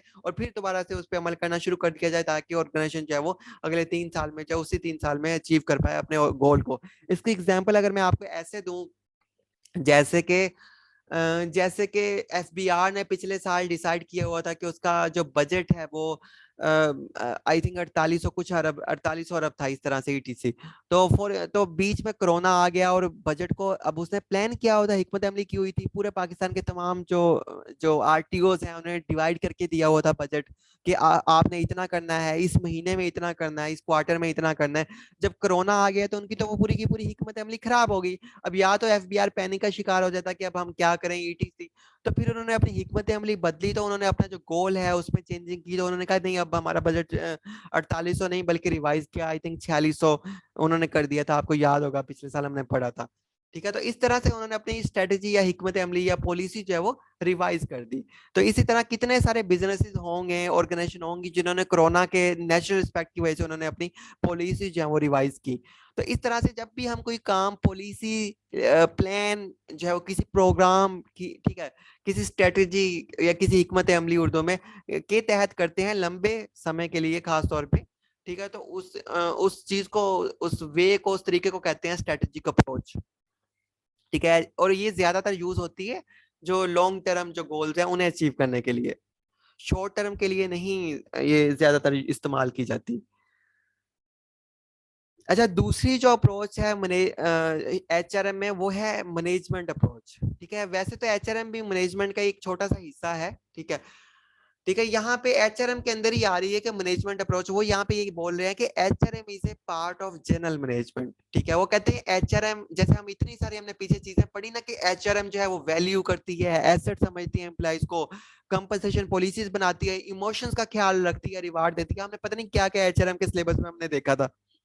वो कहते हैं कि एचआरएम जो है ना सिंपल, जो आम जो मैनेजमेंट है यानी मैनेज करने का जो नाम है, जो आम जनरल मैनेजमेंट है, कहते हैं एचआरएम से कुछ भी नहीं है, सिंपल जनरल मैनेजमेंट का एक पार्ट है, जनरल मैनेजमेंट का एक सिंपल सा हिस्सा है, ठीक है। एच हमने इतना ही हाइप दी हुई है एचआरएम को, एचआरएम ये है, इंप्लाइज को ऐसे करो, लीडर बन के उन्हें कायदाना सलाहियतों की तरह डील करो, ठीक है, पता नहीं क्या क्या हम उनके लिए कर रहे हैं। वो कहते कुछ भी नहीं है, एचआरएम कोई चीज नहीं है, सिर्फ ये एक कोई नई चीज नहीं है, कोई अलहदा से जो है वो बला नहीं है, बल्कि एक जो एचआरएम है ना, ये एक जनरल जो मैनेजमेंट है, जो आम मैनेजमेंट है, मैनेज करना लोगों को, वो कहते हैं एक जनरल मैनेजमेंट का एक पार्ट है, उसी का ही एक एचआरएम जो है वो हिस्सा है। इसके अलावा एचआरएम की जो है वो कोई हैसियत नहीं है, ठीक है, ये आ जाता है मैनेजमेंट अप्रोच में। वो कहते हैं management is nothing but managing people in work place. Management कुछ भी नहीं है सिवाय इसके कि काम की जगह पे जो है वो लोगों को मैनेज किया जाए, बस। ठीक है, सिंपल इतना ही। वो कहते हैं manager at all levels are responsible for managing their employees और सबऑर्डिनेट्स। जो हर लेवल के मैनेजर्स होंगे ना, वही लोग जो है, वही मैनेजर जो है अपनी एम्प्लॉइज को और सब ऑर्डिनेट्स को, नीचे वाले जो मुलाजिम होंगे उन्हें, ठीक है, नीचे वाला जो स्टाफ होगा उन्हें उन्हें जो है वो मैनेज करेंगे, सिंपल। वो कहते हैं मैनेजमेंट इसके अलावा और कुछ भी नहीं है कि जो पीपल हैं वर्क प्लेस पे उन्हें सिर्फ मैनेज किया जाए, और हर लेवल पे जो मैनेजर होंगे वही जिम्मेदार होंगे अपने नीचे वाले स्टाफ और एम्प्लॉइज को, तमाम के तमाम को मैनेज करने के। इसके एग्जाम्पल जैसे मैं आपको दूं, जैसे कि यूनिवर्सिटी है, ठीक है। अब यूनिवर्सिटी में इतने सारे डिपार्टमेंट्स होते हैं। अब यूनिवर्सिटी में एचआरएम का तो कोई अलग से उन्होंने डिपार्टमेंट नहीं बनाया। अब एजुकेशन के बहुत सारे डिपार्टमेंट होते हैं, जैसे फिजिक्स डिपार्टमेंट है, केमिस्ट्री है, कॉमर्स है, इंजीनियरिंग है। अब या तो एचआरएम का एक अलग से डिपार्टमेंट हो जो पूरी यूनिवर्सिटी को देखे कि एम्प्लॉइज की नीड्स क्या क्या है, ठीक है, एम्प्लॉइज कैसा कैसा क्या क्या उन्हें रिक्वायर है, उनकी हर चीज का हिसाब रखे, जैसे हमने एचआरएम में पढ़ी हैं चीजें, उसके तमाम सिस्टम अप्लाई हो। या फिर वो कहते हैं कि यूनिवर्सिटीज के केस में वो कहते हैं एचआरएम कुछ भी नहीं है सिवाय इसके कि ये मैनेजमेंट का एक हिस्सा है, और जो लेवल का मैनेजर है वो रिस्पॉन्सिबल होगा अपने नीचे वाले एम्प्लॉइज को मैनेज करने के लिए। जैसे कि अब पूरी यूनिवर्सिटी में एचआरएम का कोई डिपार्टमेंट नहीं है, वहाँ ये अप्रोच अप्लाई होती है। तो वहाँ पे जो एजुकेशन डिपार्टमेंट्स हैं, जैसे फिजिक्स केमिस्ट्री मैंने बताया, तो उनके जो सरबराह होते हैं, उन्हें कह लें आप चेयरमैन कह लें या एचओडी कह लें, तो वही जो एचओडीज हैं अपने नीचे वाले जो टीचर्स होते हैं, लेक्चरर्स होते हैं, उन्हें मैनेज करते हैं। ठीक है, एक तो वो उस चीज को मैनेज करते हैं कि वो डिपार्टमेंट के हेड हैं या चेयरमैन है डिपार्टमेंट के, और डिपार्टमेंट में तमाम चीजें वो देख रहे होते हैं एजुकेशन के हवाले से। लेकिन इसके अलावा जो डिपार्टमेंट के एम्प्लॉइज हैं, चाहे वो क्लर्क्स हैं, चाहे वो लेक्चरर्स हैं, चाहे असिस्टेंट प्रोफेसर हैं, जितने भी हैं, तो उन्हें जो है वो उनकी छुट्टियों का हिसाब किताब, उन्हें जो है वो उन्हें उन्हें जो है वो उनकी सैलरीज का हिसाब किताब, उनकी सारे मैटर्स भी जो है वो एडिशनली जो है वो देख रहे होते हैं जो चेयरमैन या एचओडी होते हैं डिपार्टमेंट के। तो इसी तरह जो है, जैसे हॉस्पिटल हो गया, अब हॉस्पिटल में या तो एचआरएम का एक अलहदा सा ऑफिस हो, वो पूरे हॉस्पिटल में डॉक्टर्स के लिए, हर स्टाफ के लिए जो है एचआरएम, जो रोल्स एचआरएम के हैं सारे के सारे, वो इम्प्लीमेंट करे, सिस्टम इम्प्लीमेंट करे। या वो वहां पे मैनेजमेंट अप्रोच हो, ये वाली जो है कि जो हर जो वार्ड है, ठीक है, हर जो शोबा है, जैसे कि आर्थोपेडिक वार्ड है, दिल का वार्ड है, आंखों का वार्ड है, तो उसी का जो हेड ऑफ द वार्ड है, जो भी उसे कहते हैं, चेयरमैन है, जो भी है चेयरमैन है, उस वार्ड का चेयरपर्सन है, तो वही अपने नीचे वाले डॉक्टर्स को, नीचे वाले स्टाफ को, नीचे वाले अमले को, सारे के सारे को अपने वार्ड का जो है उसे जो है वो करेगा, मैनेज करेगा। ठीक है, चाहे उनकी सैलरीज का मामला हो, चाहे उनकी छुट्टियों का मामला हो, चाहे उनका कोई भी चाहे वो इश्यूज हो, तो हर जो हेड डॉक्टर है, ठीक है, जो मेन चेयरमैन है अपने वार्ड का, ठीक है, तो वही जो है वो नीचे वाले जितने अमला होगा वार्ड का, उन्हें चाहे वो एडिशनली मैनेज कर रहा होगा। तो यहाँ पे इसी अप्रोच को हॉस्पिटल में और यूनिवर्सिटी के केस में यूज किया जाता है कि एचआरएम इसके अलावा कुछ भी नहीं है, कि सिंपल जो मैनेजमेंट है, कि एचआरएम जो है सिंपल एक मैनेजमेंट का ही पार्ट है, और मैनेजमेंट इसके अलावा कुछ भी नहीं है कि लोगों को जो है वर्क प्लेस पे मैनेज किया जाए। हर लेवल का जो मैनेजर होगा वही सिर्फ जिम्मेदार होगा अपने जो नीचे वाले सबऑर्डिनेट्स को मैनेज करने के लिए। तो इसलिए आपको जो है ये अप्रोच यूज होती है हॉस्पिटल में, ये अप्रोच यूज होती है यूनिवर्सिटी में, इसी वजह से जो है वो आपको वहां पे अलहदा से एचआरएम डिपार्टमेंट नहीं मिलता देखने को।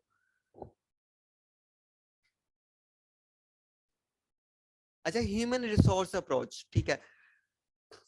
इस अप्रोच में क्या होता है कि यहाँ पे people are human being with a lot of potential and intellectual abilities.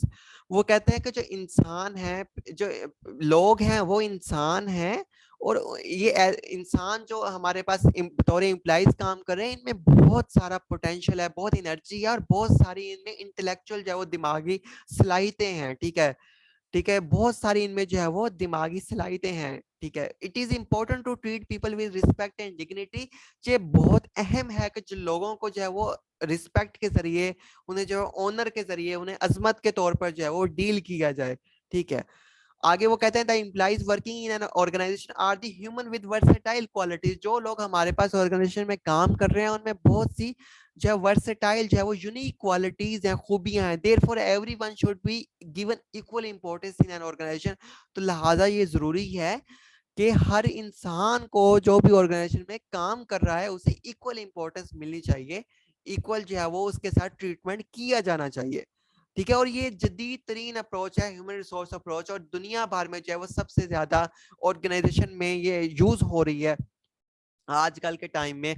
हर जो है ऑर्गेनाइजेशन जो है वो जो बड़ी लेवल की है या जो छोटे से बड़ा लेवल पे जाना चाहती है तो वो ह्यूमन रिसोर्स अप्रोच को यूज कर रही है। जो हमने ह्यूमन रिसोर्स मैनेजमेंट में इतनी सारी चीजें पढ़ी कि जो एम्प्लॉइज हैं उन्हें रिस्पेक्ट के तौर पे, उन्हें वैल्यू के तौर पे, उन्हें एसेट के तौर पे, उन्हें जो है ऑनर के तौर पे, उन्हें डिग्निटी के तौर पे, ठीक है, जो है वो ट्रीट किया जाए ऑर्गेनाइजेशन में। तमाम जो लोग हैं वो बराबर हैं, हर किसी में जो है वो अलग-अलग खूबियां अल्लाह ताला ने डाली हुई हैं।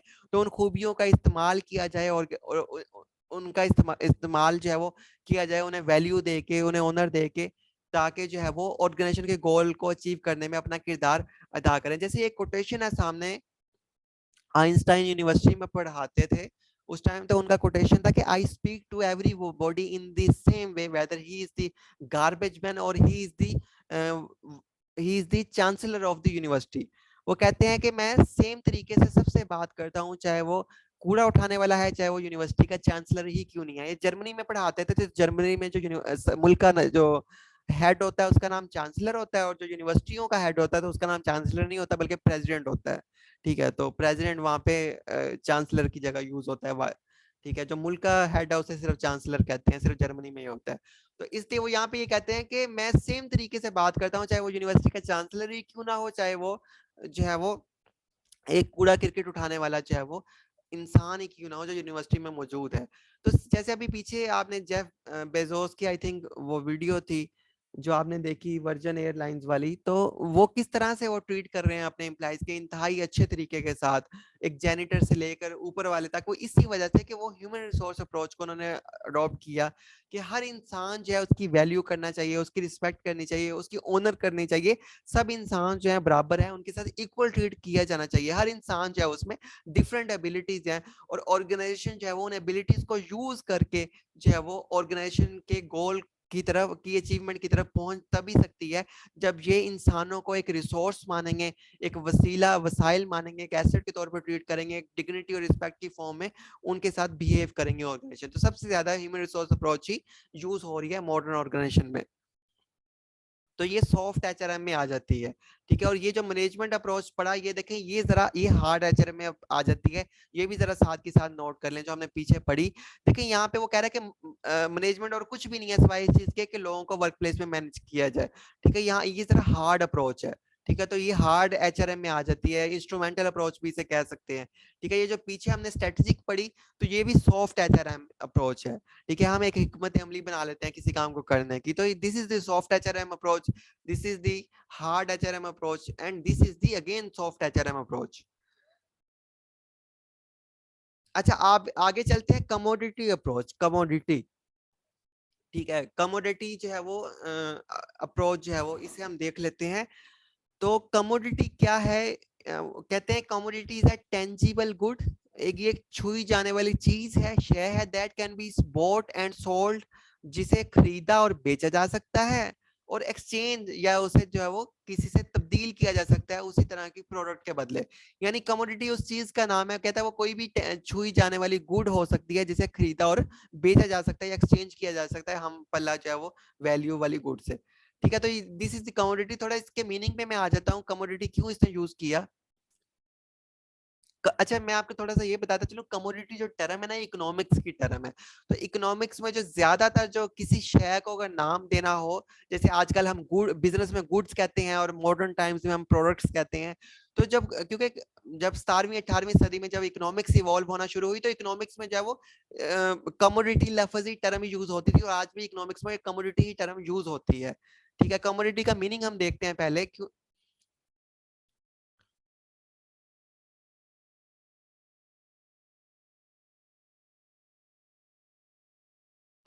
जैसे आप ये देख रहे हैं कि सामने कमोडिटी जो है उसका मीनिंग है तिजारती अशिया।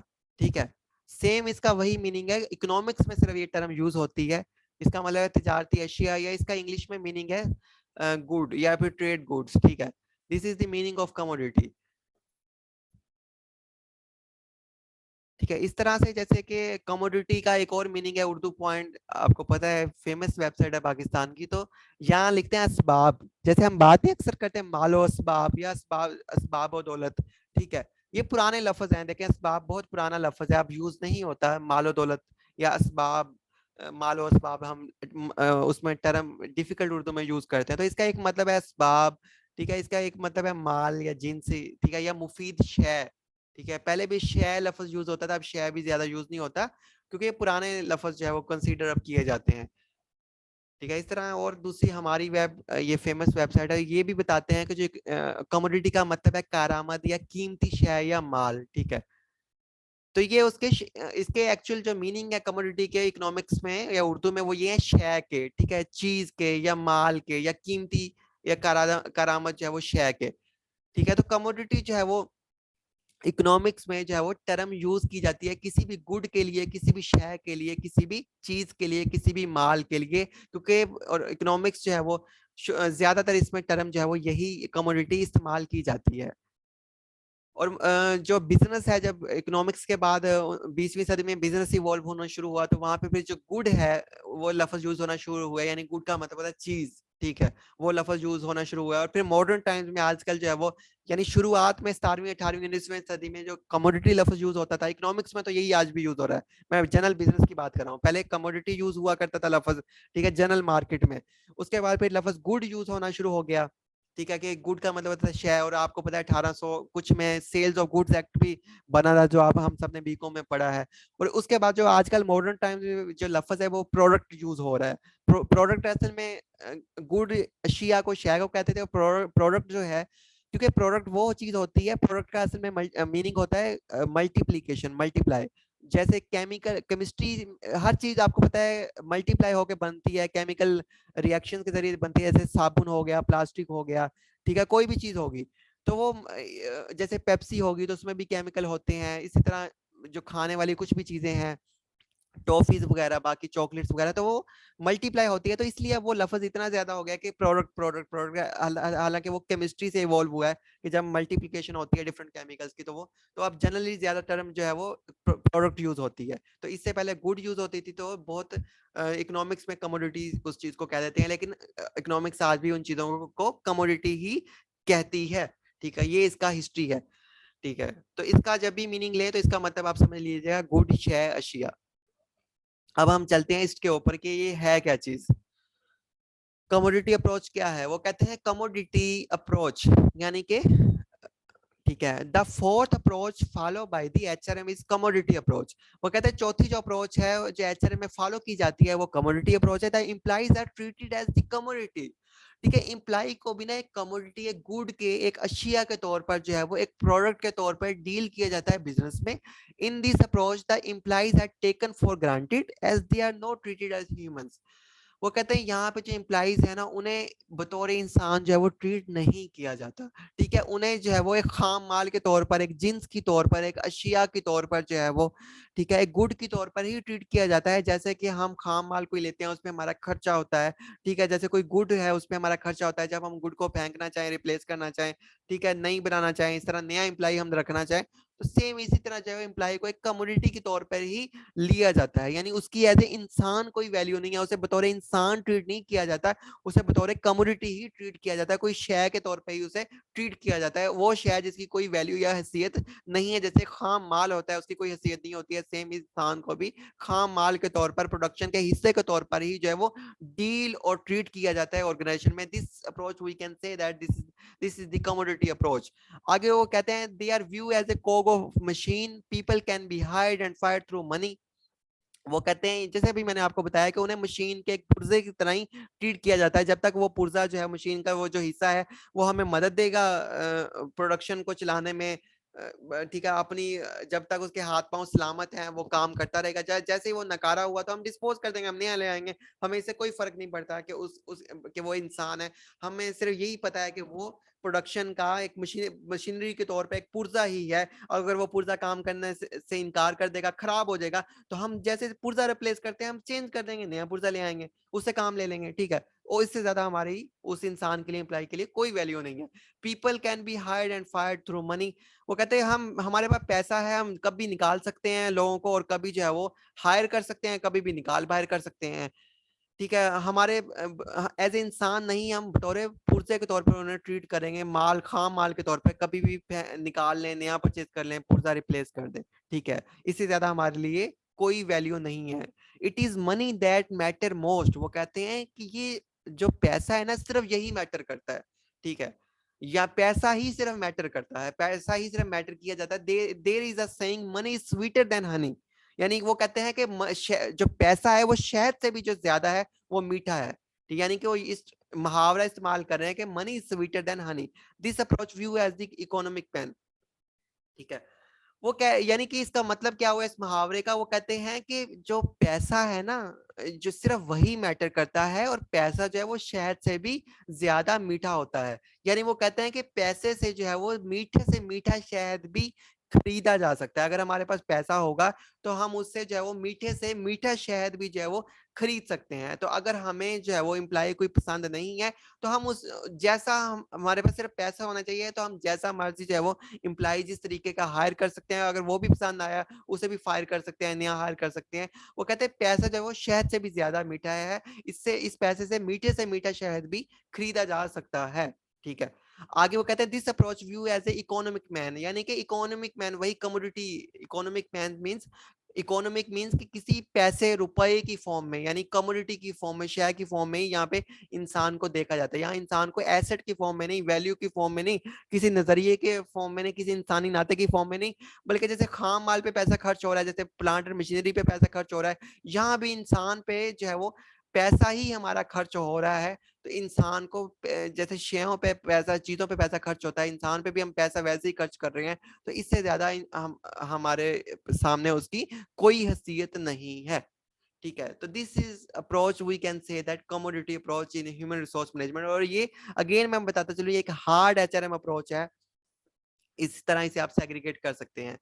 आगे हम चलते हैं, आगे जो अप्रोच है वो है प्रोएक्टिव अप्रोच, ठीक है।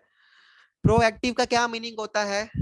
प्रोएक्टिव अप्रोच, प्रोएक्टिव प्रो इसका मीनिंग है इंग्लिश में ऑफ ए पर्सन और एक्शन क्रिएटिंग और controlling A situation rather than just responding to it after it has happened। किसी शख्स या अमल का किसी सूरत हाल के वाकया होने के बाद इसका जवाब देने की बजाय इसके पैदा होने से पहले इस पर काबू पा लेना। ये जो लफ्ज है, ये प्रोएक्टिव इस चीज का मानियों में आता है। यानी सिंपल अगर मैं आपको बताऊं, यानी कि कोई चीज जो बाद में हो जाए, तो बजाय कि हम उसका जो है वो पहले से उस चीज, कोई कोई सूरत हाल बाद में जो वाकया हो जाए, तो इससे बेहतर है कि वो सूरत हाल वाकया ही ना हो, या अगर वाकया होती है तो पहले से हम ऐसे मेजर्स ले लें, पहले से हम जो है वो उस ऐसी प्लानिंग कर लें, पहले से जो है वो ऐसा इस तरीके से जो है वो हम चीजों को डिजाइन कर लें कि अगर, ताकि पहले से हमारे पास प्लानिंग होगी, तो अगर वो सूरत हाल वाकया भी होती है तो हम उसे जो है वो कंट्रोल कर पाए, ठीक है।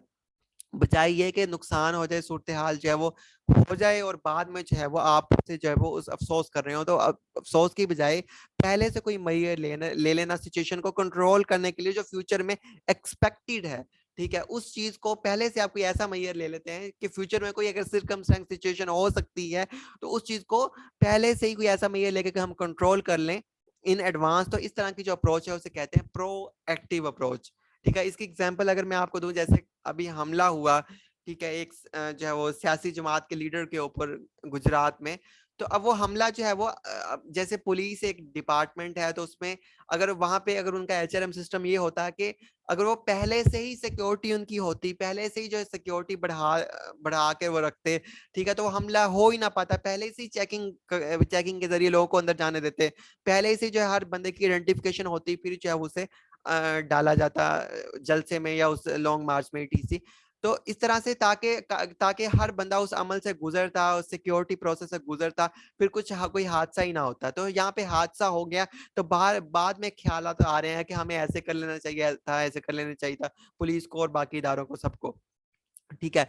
तो इस तरह अगर पहले से चीजें डिजाइन की होती तो उस सूरत पर काबू पाया जा सकता था।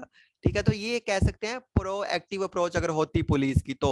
ठीक है, और इसी तरह यह हुकूमत की। तो इस तरह दूसरा ये आ सकता है जैसे कि हमारे पास सैलाब आया और बाकी तमाम चीजें तबाह हुई, तो अगर हमने पहले से ही प्रोएक्टिव अप्रोच अपनाई होती, एडवांस हमने तैयारी कर रखी होती, सिंपल मीनिंग में हम कह सकते हैं प्रोएक्टिव अप्रोच कोई कोई चीज बाद में मुमकिन हो उसकी एडवांस तैयारी करना। ठीक है, कोई सिचुएशन वाकया होने से पहले उसकी एडवांस तैयारी करना, ये प्रोएक्टिव के मीनिंग में, सिंपल मीनिंग में आ जाएगा।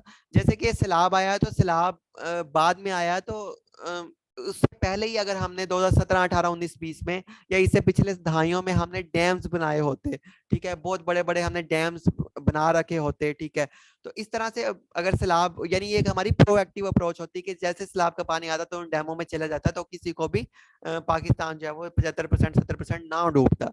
ठीक है, तो ये एक प्रोएक्टिव अप्रोच होगी। इसी तरह आज हुकूमत कुछ ऐसे काम कर सकती है जो अगले 10-15 साल बाद इस मुल्क को दरपेश होने हैं, तो ये हुकूमत की प्रोएक्टिव अप्रोच कहलाई जाएगी। ठीक है, इसी तरह ऑर्गेनाइजेशन में ये प्रोएक्टिव अप्रोच होती है यूज, कि कोई ऐसी ऐसी पहले से एडवांस तैयारी कर ली जाए, प्लान बी एक ऐसा बना लिया जाए, कोई सिचुएशन ऐसी हो भी सही तो हम उसे पहले ही काबू पा सकें। जैसे कि हमारी एकेडमी एक छोटी सी ऑर्गेनाइजेशन है, बिल्कुल छोटी सी, तो इसकी अगर फॉर एग्जांपल के एक दिन हमारा अगर सिस्टम खराब है, जैसे वेबसाइट हमारा पोर्टल अगर खराब होता है, तो अगर किसी दूसरी जगह पे हमने होस्ट की हुई है पूरा का पूरा सिस्टम लेक्चर्स, तो यानी कि अगर वो एक जगह खराब होती है, एक एक्सपेक्टेड के तौर पे सिचुएशन होती है, तो दूसरी ऑलरेडी प्लान बी में हो के उसे हम एक्टिवेट कर देंगे, और या ऑलरेडी एक्टिव हो तो वहां से आप चीजें एक्सेस कर पाएंगे। तो ये हमारी एक प्रोएक्टिव अप्रोच होगी। जैसे एक टीचर नहीं आ रहा तो दूसरा जो है वो उसकी जगह पहले ही एक तीसरा टीचर जो है वो रिजर्व में बैठा हो, ताकि वो उसे उस दिन टीच कर ले। This is proactive approach. तो कहते हैं प्रोएक्टिव अप्रोच क्या होती है, HR manager must anticipate the challenges और प्रॉब्लम बिफोर दे अराइज। ठीक है, prevention is better than cure. वो कहते हैं कि जो एचआर मैनेजर है, एंटिसिपेट का मतलब है मुतवक्का, वो कहते हैं जो मुतवक्को चैलेंजेस या प्रॉब्लम्स हैं जो फेस करनी पड़ सकती हैं, बजाय इससे पहले कि वो अराइज हो, तो इससे पहले उन्हें जो है वो अप्रोच ये बना लेनी चाहिए, इससे पहले उन्हें उस चीज से निमटने का की तैयारी एडवांस में कर लेनी चाहिए। यहाँ पे वो कहते हैं जो जो है वो जो एहतियात जो है वो इलाज से बेहतर है। Prevention is better than cure, एहतियात जो है वो इलाज से बेहतर है। The proactive approach will save companies considerable time and money in short and long run. वो कहते हैं कि जो प्रोएक्टिव अप्रोच है, ये कंपनियों की जो है वो बहुत सारी जो है वो उनका कीमती टाइम और उनकी बहुत सारी जो है रकम जो है वो शॉर्ट एंड लॉन्ग रन में जो है वो बचाती हैं। ठीक है, लंबे और छोटे समय में जो है वो कंपनीज की जो है बहुत सारी पैसे बचते हैं, जो कंपनी जो है वो प्रोएक्टिव अप्रोच जो है वो उसे अपनाती हैं। ये बहुत सारा जो है लोगों का जो है वो पैसा और उनका कीमती टाइम जो है वो बचाती हैं। मिसाल के तौर पे जैसे एक होटल है, ठीक है, अब होटल जो है अब उसने प्रोएक्टिव अप्रोच अपनाई हुई है कि अगर जो है फॉर एग्जांपल के जैसे कि एक होटल है वो काम कर रहा है, तो अचानक से जो है वो कोई उसके पास 10 ही एम्प्लॉइज हैं, वहां पे 10 वहां पे 10 बंदों का ही काम है। लेकिन होता ऐसे है कि और वो 10 जो लोग हैं वो शहर से बाहर रहते हैं, सारे के सारे दूसरे शहरों से आए हुए हैं, तो ईद के मौके पर जो है वो उन्हें जाना पड़ेगा 10 लोगों को। तो अगर होटल ने पहले ही तैयारी कर रखी हो कि इस ईद पे ईद के लिए सिर्फ ईद के दिन के लिए उसने ऑलरेडी जो है वो 5 या 6 7 लोग जो है वो या 10 के 10 लोग जो है एक अल्टरनेटिव के तौर पर हायर किए हों, एक दिन के लिए ऑलरेडी उन्होंने कमिटमेंट किया हो, एक दिन के लिए उनकी हायरिंग की हुई हो, तो अगर वो कुछ लोग चले भी जाएं ईद वाले दिन अपने लोग गुजारने के लिए दिन अपने फैमिली से, तो पीछे एक अल्टरनेटिव जो है वो लोग उनके पास मौजूद होंगे, तो ये कहलाएगी उस होटल की प्रोएक्टिव अप्रोच उन मैनेजर्स की। ठीक है, तो इस तरह से जो है वो ये बहुत सारा वक्त और टाइम बचाती है, जो प्रोएक्टिव अप्रोच है कि एडवांस आप पहले तैयारी कर लें किसी काम को करने की। आगे एक वो जो है रिसर्चर है वो एक आर्टिकल में लिखते हैं, वो इंपॉर्टेंस लिखते हैं प्रोएक्टिव अप्रोचेस की। वो आर्गू करते हैं कि इन परफेक्ट वर्ल्ड जो भी दुनिया में बिजनेस स्टार्ट होता है वो टेक प्रोएक्टिव अप्रोच, वो जो है वो उसे प्रोएक्टिव अप्रोच लेनी चाहिए। And build their company from beginning by identifying not only the mission, vision, values, goals, objective, etc., but will determine where they want to go in the short and long run, and build holistic aligned organization beginning at the founder level where they can attract, hire and retain top talent to get them where they want to go. वो कहते हैं जो भी नया business या startup जो भी शुरू होता है, ठीक है, वो कहते हैं जब वो बिल्ड होता है तो वो अपनी मिशन पे, विजन पे, वैल्यूज पे, गोल्स पे, ऑब्जेक्टिव्स पे, इन सब चीजों पे बहुत ज्यादा जोर देते हैं। कोई भी जब नई ऑर्गेनाइजेशन स्टार्ट होती है तो इन सब चीजों पे बहुत अहमियत देते हैं। वो कहते हैं इसके साथ साथ उन्हें जो है वो इस बात पर भी सबसे ज्यादा अहमियत देनी चाहिए कि प्रोएक्टिव अप्रोच को जो है वो अडॉप्ट करना चाहिए शुरू से ही, यानी उन्हें कोई भी मुमकिन सिचुएशन होती है तो उसके लिए एडवांस तैयारी जरूर करनी चाहिए। ये जो है वो इनकी ऑर्गेनाइजेशन के लिए बहुत ही बेहतर और कामिल जो है वो रोल प्ले करेगी। फ्यूचर में कोई भी मसला होगा तो, या कभी भी गोल को अचीव करने में कोई मसला होगा, कोई प्रॉब्लम अराइज होगी, तो प्रोएक्टिव अप्रोच के जरिए ऑलरेडी हम उस मसले को जो मुमकिन अराइज हो सकता है हम उसे टैकल कर लेंगे। तो इसी तरह जो प्रोएक्टिव अप्रोच हमने देख ली कि एडवांस में किसी चीज की तैयारी करना प्रोएक्टिव अप्रोच में आता है। और रिएक्टिव अप्रोच सिंपल लफ्ज से जाहिर है रिएक्शन, ठीक है, जब कोई चीज हो जाती है, जब कुछ हो गया, कुछ हो, उसके बाद जो है उस चीज का जो है वो रिएक्ट करना, ठीक है, उसके बाद उस पे जो है वो चीज करना, तब तो हमारे हाथ से जो है वो चीजें जा चुकी होती हैं, ठीक है। यहाँ पे ये सिंपल जो है वर्ड जो है वो रिएक्शन से निकला है, रिएक्टिव अप्रोच यानी रिएक्शन से निकला है।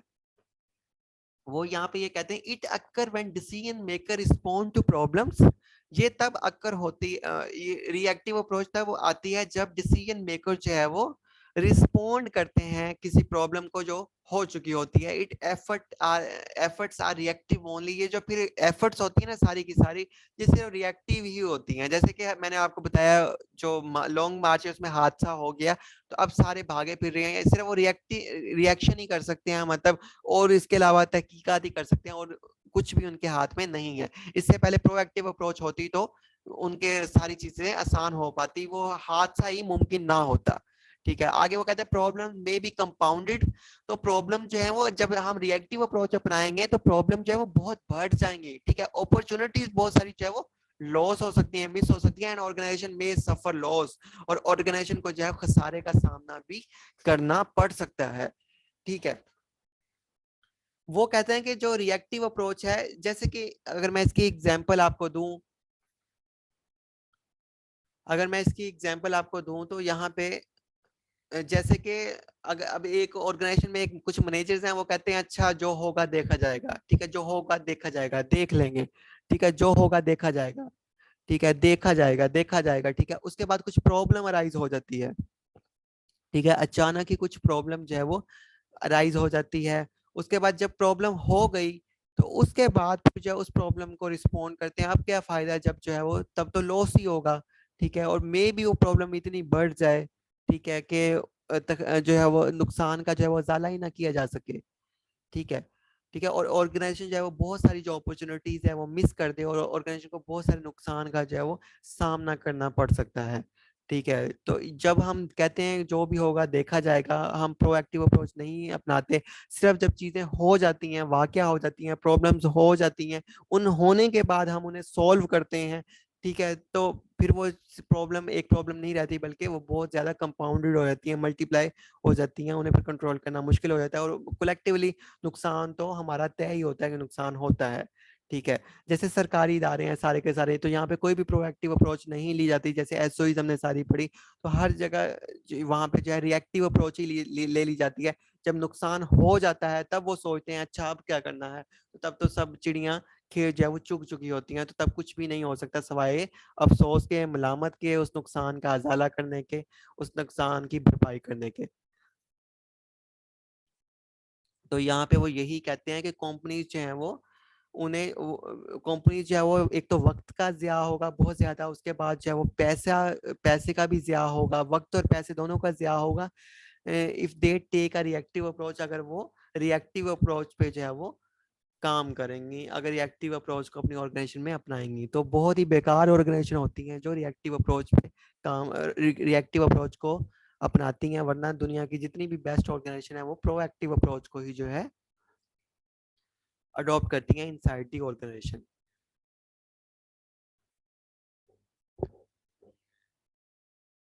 अच्छा जी, इसके बाद एक हमारे पास अप्रोच है सिस्टम अप्रोच, ठीक है। सिस्टम जैसे हमने एचआरएम में पढ़ा निजाम, ठीक है, सिस्टम एक निजाम को कहते हैं, जहाँ पे एक ना पूरे का पूरा जो है वो पूरा निजाम बना हुआ होता है, ठीक है। चीजें जो है उस निजाम के तहत खुद ब खुद जो है वो परफॉर्म होती रहती हैं, ठीक है। उस निजाम के ऊपर चीजें खुद ब खुद जो है वो चलती रहती हैं। तो उस अगर हम जो है वो बजाय, जैसे हमने पीछे इतनी सारी अप्रोचेस पढ़ी कि हमने प्रोएक्टिव अप्रोच पढ़ी, रिएक्टिव अप्रोच पढ़ी, ठीक है, स्टैटिक प्लानिंग पढ़ी कि हम प्लान के जरिए काम को करेंगे, ठीक है। उसके बाद हमने और भी कुछ पढ़ी। तो अगर हम ऑर्गेनाइजेशन के अंदर एक प्रोसेस बना दें, एक निजाम बना दें, पूरे का पूरा सिस्टम बना दें, ठीक है, एक सिस्टम जो है वो डिजाइन कर दें, तो चीजें खुद ब खुद जो है वो सिस्टम के तहत जो है वो परफॉर्म होती रहे। तो अगर हम इस तरह का कुछ कर पाते हैं, ऑर्गेनाइजेशन में कुछ डिजाइन कर पाते हैं, कुछ सिस्टम, ठीक है, तो फिर जो है वो चीजें उसके तहत खुद ब खुद जो अरेंज रहेंगी, मैनेज रहेंगी, ठीक है, परफॉर्म करती रहेंगी, चलती रहेंगी। तो इस तरह की अगर हम स्ट्रेटजी अपनाते हैं, तो इस तरह के अप्रोच अपनाते हैं, इस अप्रोच को हम कहते हैं सिस्टम अप्रोच, ठीक है।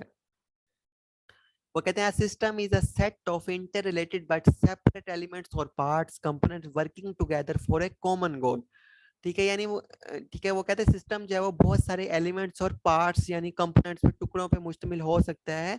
मजमूई तौर पे उस सिस्टम का मकसद ये है कि कलेक्टिवली वो जो है वो परफॉर्म करे, और वो ऑटोमेटिकली खुद ब खुद जो है वो निज़ाम जो है वो परफॉर्म करता रहे, ठीक है।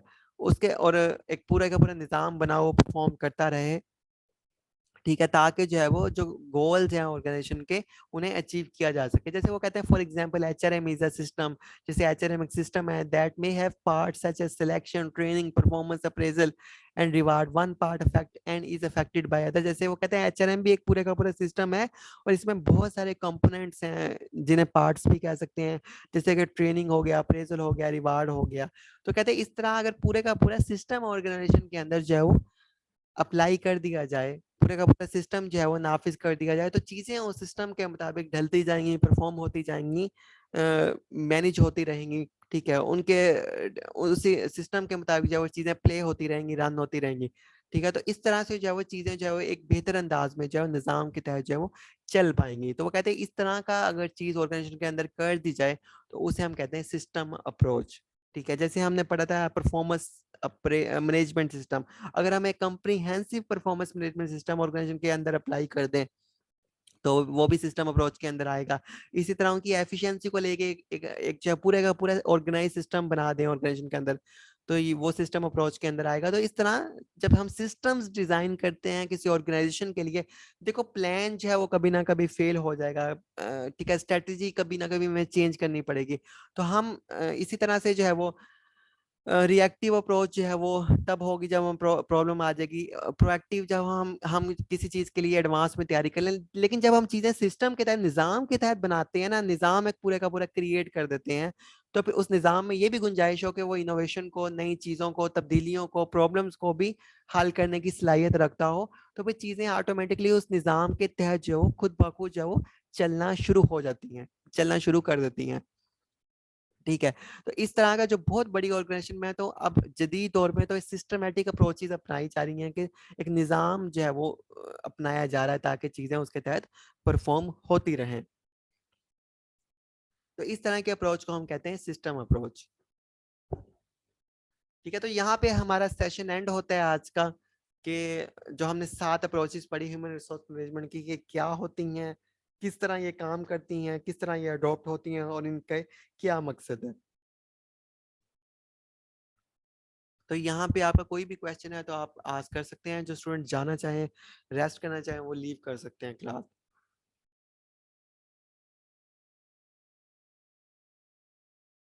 जो स्टूडेंट स्टे नहीं करना चाहते वो जा सकते हैं, और जो क्वेश्चन करना चाहते हैं वो स्टे कर सकते हैं,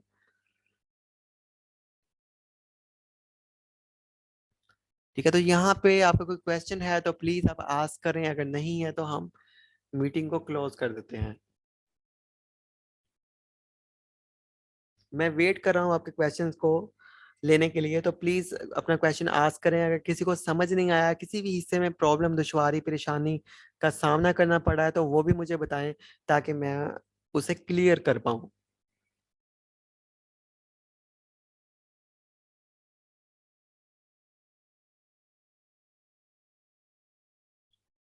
यहाँ पे कोई भी पार्टिसिपेंट्स को और कोई भी मसला है, कोई भी दुश्वारी प्रॉब्लम है तो वो मुझे बताएं ताकि मैं उन्हें क्लियर कर दूं। सर प्रोएक्टिव और रिएक्टिव अप्रोच को हम किस में फॉलो करेंगे, हार्ड अप्रोच में कि सॉफ्ट में? क्योंकि इसमें तो प्लान्स को लेके बात की गई है ना, और वो एम्प्लॉयज को एज अ टूल और मशीन इस चीजों पे तो वो नहीं किया गया। प्रोएक्टिव जो है वो, आई थिंक के, हाँ हाँ, ये बहुत डिफिकल्ट क्वेश्चन है। वो जो अप्रोचेस की सेग्रीगेशन की गई है ना, वो एटीट्यूड वाइज की गई है कि रवैया जो उनका कैसा है, वो सॉफ्ट ट्रीट कर रहे हैं, हार्ड ट्रीट कर रहे हैं। ठीक है। प्रोएक्टिव जो और है वो, या रिएक्टिव रिएक्टिव जो है, बेस ये पे। एक अमल है। ठीक है, ये रवैये में नहीं आता। तो इस तरह से जो है वो, ये मुश्किल हो जाएगा कि हम किसमें इसे सेग्रीगेट करें, कि हार्ड में या सॉफ्ट में। क्योंकि इसकी जो सेग्रीगेशन है ना, वो एक्शन के बेस पे हुई हुई है कि एक्शन हाँ हम किस तरह करते हैं, पहले करते हैं बाद में करते हैं। Okay sir, thank you. Majeed, हाँ मजीद अगर मुझे आप कहेंगे तो मैं इसका ऑनेस्टली जो है वो देख लूंगा। इसे रिसर्च करना पड़ेगा इस चीज को।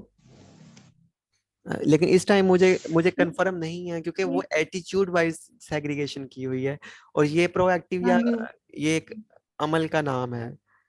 तो इस तरह से थोड़ा सा इसमें रिसर्च करना पड़ेगा ऑनेस्टली। नहीं, ये सही उनमें फॉल ही नहीं होंगी क्योंकि ये डिफरेंट और मेरे मेरे जाती सर्कल। ख्याल में जो फिलहाल अनकन्फर्म है, मेरे पर्सनल प्रीव्यू में, मैं गलत जवाब नहीं देना चाहता, वो ये है कि ये किसी में भी आई थिंक नहीं आएगी, मतलब ये एटीट्यूड वाइज नहीं सेग्रीगेट नहीं होगी। आएंगे। या फिर हमें जी। मजीद इसकी क्वालिटीज देखना पड़ेंगी प्रोएक्टिव उसकी। तो फिर हम शायद किसी में इसे ले आए। तो ये देखना पड़ेगा। अगर मुझे आप कहेंगे तो मैं देख के बता दूंगा, लेकिन फिलहाल नहीं इसका तो क्लियर ठीक है, आंसर मेरे क्योंकि पास नहीं है।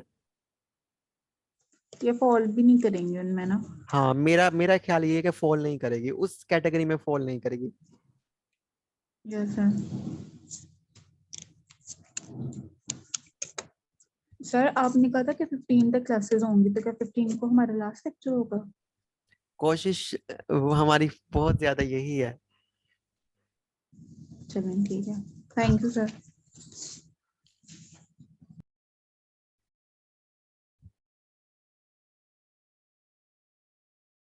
हमारी हमारी मैक्सिमम जो है वो, सर यूनिट से भी मेरी आज ही बात हुई, तो मैक्सिमम यही कोशिश है कि क्लोजर हम करें 15 को।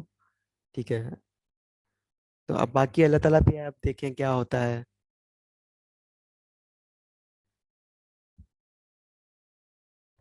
तो यहाँ पे किसी और का कोई सवाल अगर है तो प्लीज आस्क करें, और जो जाना चाहते हैं वो जा सकते हैं प्लीज। अगर किसी भी हिस्से में कोई मसला है तो मुझे आप बताएं, यहाँ पे अगर समझ नहीं आया आपको, किसी भी हिस्से में कोई भी मसला दुश्वारी है तो प्लीज मुझे बताएं।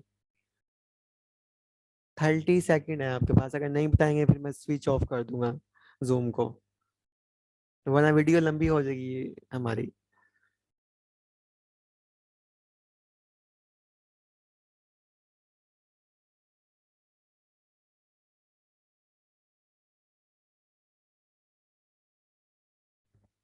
ठीक है, नहीं है किसी का सवाल, ठीक है। स्टे ब्लेस्ड, स्टे बेस्ट, खुश रहें।